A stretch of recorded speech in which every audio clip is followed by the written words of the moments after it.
ہزاروں سال قبل طوفان نوح کے بعد نوح علیہ السلام کے بیٹے سام، ان کے بعد ارم اور پھر ان کے بیٹے اوس سے ایک نسل آگے بڑھی جسے قوم عاد کہا جاتا ہے۔ اس قوم کی تباہی اور ہلاکت کا قصہ قرآن کریم میں بھی موجود ہے، جو کہ سرکش اور نافرمان قوم تھی۔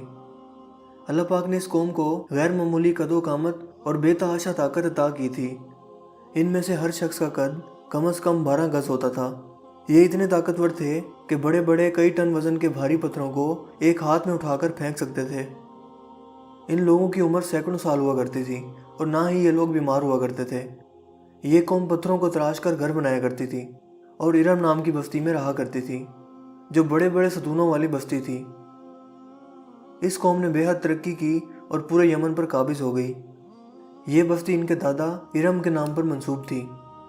اپنی طاقت اور ذہانت کے بل بوتے پر یہ قوم دین الہی سے پھر کر سرکش اور نافرمان ہو گئی اور بتوں کو پوجنا شروع کر دیا۔ لہٰذا اللہ پاک نے حضرت ہود علیہ السلام کو ان کی ہدایت کے لیے بھیجا تاکہ وہ انہیں ہدایت کا راستہ دکھائیں اور صرف ایک خدا پر ایمان لانے کی دعوت دیں۔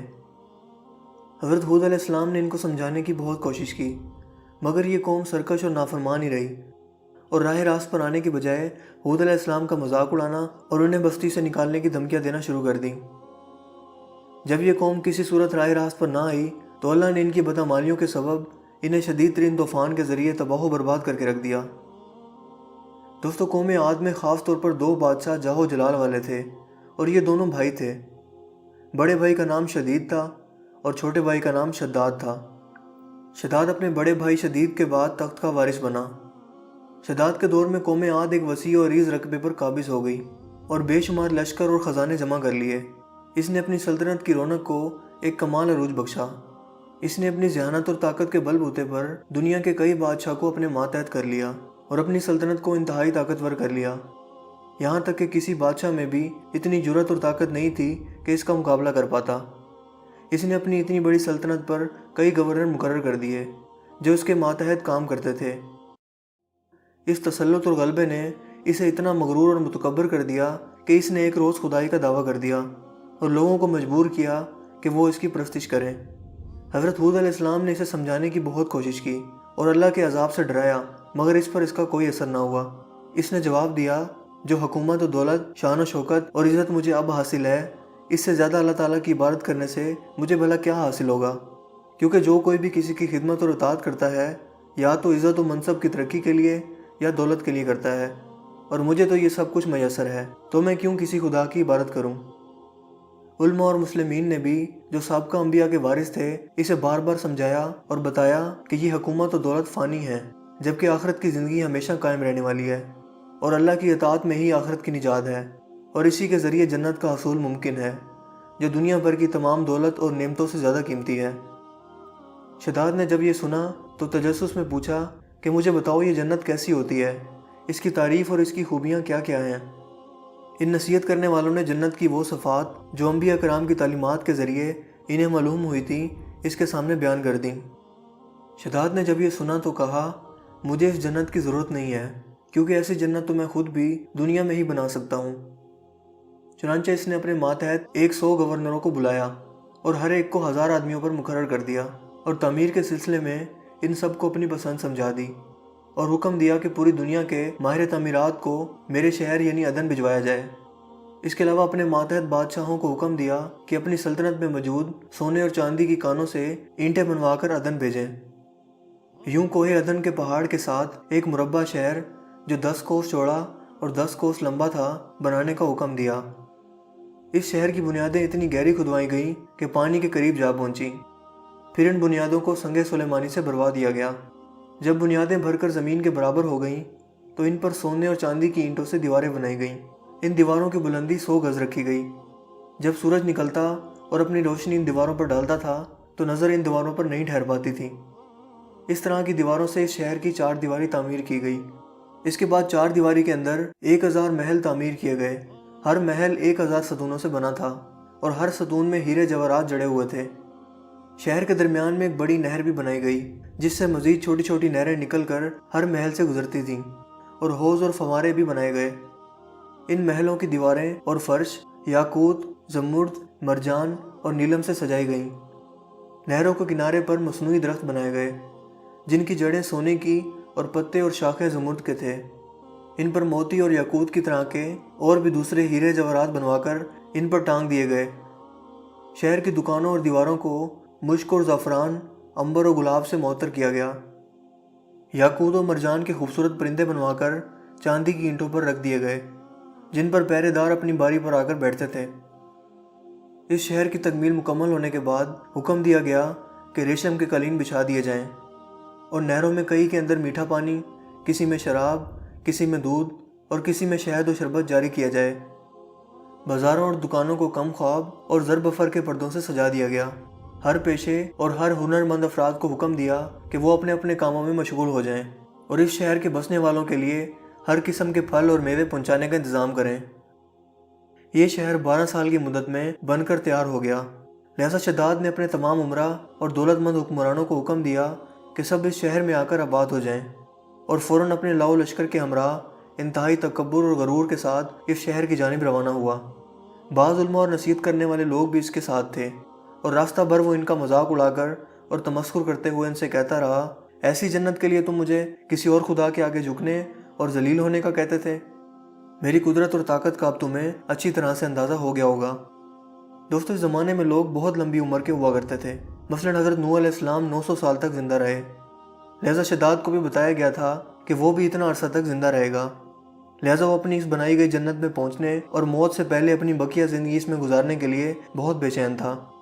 جب شداد اس شہر کے قریب پہنچا تو تمام شہر کے لوگ اس کے استقبال کے لیے اس شہر کے دروازے پر اس کے منتظر تھے اور اس پر سونے اور جواہرات نچھاور کرنے لگے۔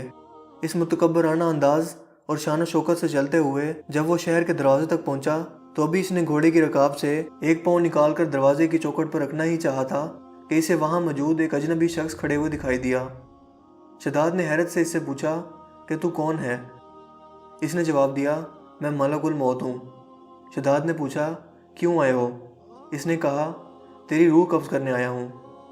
شداد نے کہا، مجھے اتنی مہلت دے کہ میں اپنی بنائی ہوئی جنت کو دیکھ سکوں۔ ملک الموت نے جواب دیا کہ مجھے حکم نہیں ہے۔ پھر شداد نے کہا، چلو اتنی ہی مہلت دے دو کہ گھوڑے سے نیچے اتر آؤں۔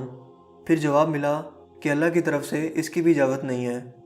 لہٰذا ابھی شداد کا ایک پاؤں رکاب میں اور دوسرا چوکھٹ پر پہنچنے سے پہلے ہی ملک الموت نے اس کی روح قبض کر لی۔ اس کے بعد حضرت جبریل علیہ السلام نے بڑے زور سے ایک ہولناک چیخ ماری، جس کے نتیجے میں یہ تمام شہر اپنی عالی شان سجاوٹ اور شان و شوکت سمیت اس طرح ریت کے طوفان اور زمین میں سمایا کہ اس کا نام و نشان تک باقی نہ رہا۔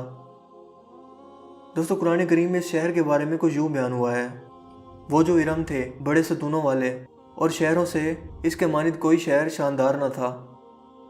شداد اور اس کے لشکر کی ہلاکت کے بعد وہ شہر لوگوں کی نظروں سے اوجھل ہو گیا، مگر کبھی کبھار رات کے وقت اس شہر عدن اور اس کے ارد گرد کے لوگوں کو اس کی روشنی اور جھلک ابھی بھی نظر آ جاتی ہے جو اس شہر کی دیواروں کی ہے۔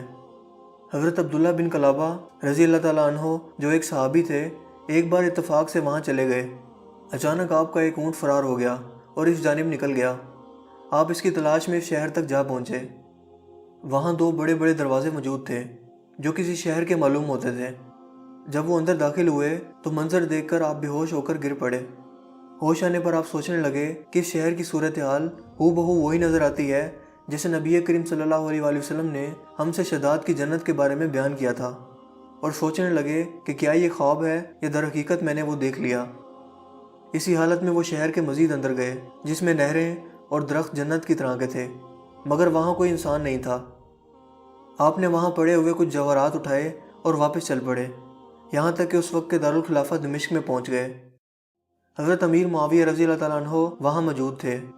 انہوں نے حضرت عبداللہ بن قلابہ سے یہ واقعہ سننے کے بعد پوچھا کہ وہ شہر آپ نے بیداری کی حالت میں دیکھا یا خواب میں؟ حضرت عبداللہ رضی اللہ تعالیٰ عنہ نے فرمایا کہ بالکل بیداری کی حالت میں دیکھا، اور اس کی تمام نشانیاں بتا دیں کہ وہ عدن کے پہاڑ سے فلاں فاصلے پر واقع ہے۔ حضرت امیر معاویہ نے یہ ماجرا سنا تو انتہائی حیران ہوئے اور علماء کرام سے اس کے بارے میں معلومات حاصل کی کہ کیا واقعی ہی کبھی دنیا میں ایسا کوئی شہر بسایا گیا تھا؟ جواب ملا کہ ہاں، قرآن میں بھی اس کا ذکر موجود ہے، مگر اس کو اللہ نے اب لوگوں کی نظروں سے چھپا رکھا ہے۔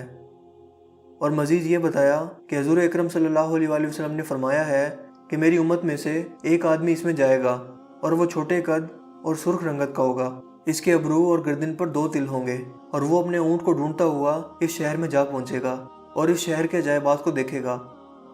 حضرت امیر معاویہ نے یہ ساری نشانیاں حضرت عبداللہ بن قلابہ رضی اللہ تعالیٰ عنہ میں دیکھیں تو فرمایا واللہ یہ وہی شخص ہے۔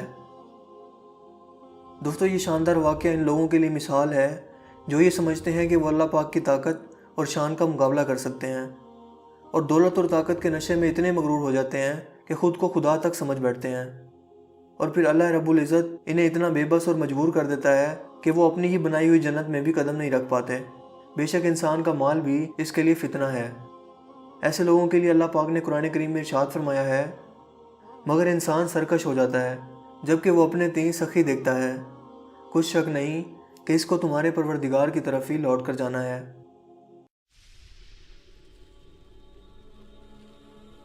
دوستو مجھے امید ہے کہ آج کی یہ ویڈیو آپ کو کافی انفارمیٹیو لگی ہوگی اور پسند آئی ہوگی۔ اگر ویڈیو آپ کو اچھا لگا ہو تو اپنی پسندیدگی کا اظہار اس ویڈیو کو لائک کر کے اور شیئر کر کے ضرور کیجیے گا۔ آپ اپنے رائے کا اظہار کمنٹس میں بھی کر سکتے ہیں۔ مزید اس طرح کی ویڈیوز کے لیے آپ ہمارے چینل کو ضرور سبسکرائب کیجیے۔ چینل کو سبسکرائب کرنے کے بعد بیل کے آئیکن پر بھی ضرور کلک کیجیے تاکہ ہر نئی آنے والی ویڈیو کو نوٹیفیکیشن آپ کو سب سے پہلے مل سکے۔ میرا نام ہے حسیب شفقت اور آپ دیکھ رہے ہیں ہنسی ٹی وی۔ میں ملوں گا آپ سے ایک نئی انٹرسٹنگ ویڈیو میں، تب تک کے لیے اپنا بہت سا خیال رکھیے گا۔ Thanks for watching. اللہ حافظ۔